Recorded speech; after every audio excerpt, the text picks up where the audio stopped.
Hi, I'm John Twist of University Motors. Today we're going to do something a little different. Look at this, a secret package. But it's not secret, I know exactly what's in there.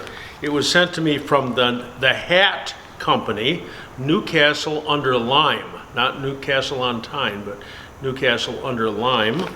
And this is from Failsworth.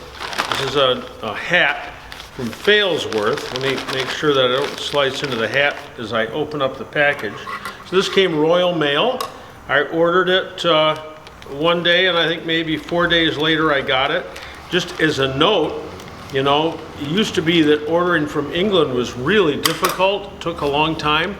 Now, if you order from Engel in Kalamazoo, Michigan, they're tied in with a company in Germany.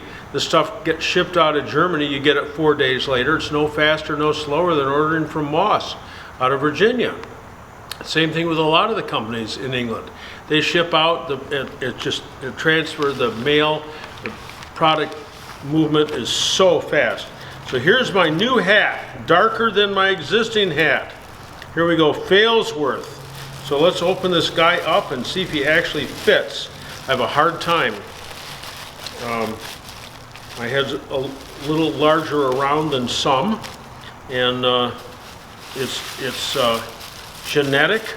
My late son, when he was in Afghanistan, his platoon sergeant said we had to spend part of a morning till we found a helmet that would fit my son James. So here's my lighter cap,